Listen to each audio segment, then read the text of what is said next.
सभापति महोदय, आज हमारे देश में जो ऊपर से लेकर नीचे तक शिक्षा दी जा रही है उसमें व्यवस्था ही एक कारण है जिसकी वजह से शिक्षा का स्तर गिरता जा रहा है।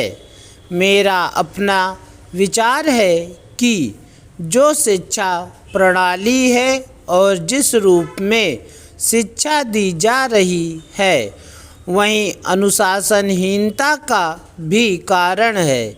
अपने देश और प्रदेश में हर एक की अपनी अपनी भाषा है और वह बालक जो इस देश में पैदा हुआ है, जो अपनी मातृभाषा की गोद में पला है, उसको यदि अपनी मातृभाषा में ही शिक्षा दी जाए तो मेरा विचार है कि शिक्षा का स्तर ठीक हो सकता है।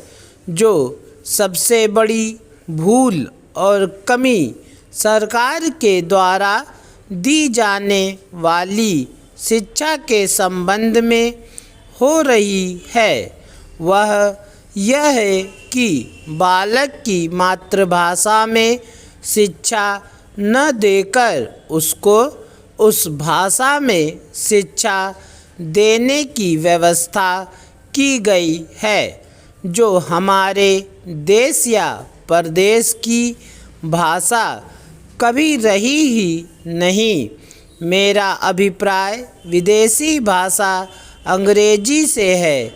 मैं यह मानकर चलता हूँ कि जब से यह भाषा इस देश में आई है, चाहे वह किसी कारण से आई हो, इसे आप भी और इस माननीय सदन के सदस्य भी जानते हैं कि उससे बुरे परिणाम ही निकले हैं। कोई भलाई नहीं हुई है। इस देश को जो हानि हुई है वह किसी से छिपी नहीं है। हम देख रहे हैं कि हमारे यहाँ जितना फैशन बढ़ रहा है और जितनी वेशभूषा बिगड़ रही है वह सब अंग्रेजी भाषा के ही कारण है।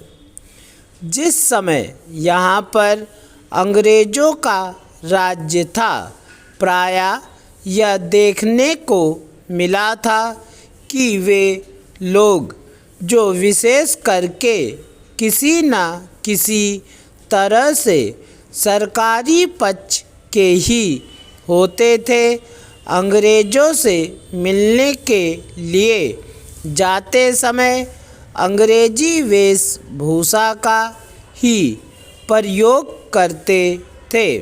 परंतु यह इस प्रदेश और इस देश का दुर्भाग्य है कि अंग्रेज़ों का राज्य समाप्त हो जाने के बाद भी लोग उनकी वेशभूषा को पहनते चले जा रहे हैं। इससे जो प्रभाव हमारे देश के फैशन पर पड़ा उससे लाभ के बजाय हानि ही हुई है और हो भी रही है। मेरा ऐसा विचार है कि अंग्रेजी वेशभूषा से इस देश को बहुत हानि हुई है। भारत की गौरवपूर्ण सभ्यता और संस्कृति के संरक्षण पर पर्याप्त ध्यान देने की आवश्यकता है। अध्यक्ष महोदय, मैं आपको एक और बात बतलाना चाहती हूँ और वह यह है कि कृषि विभाग को योजना आयोग ने बहुत गलत रास्ते में बिठा दिया है।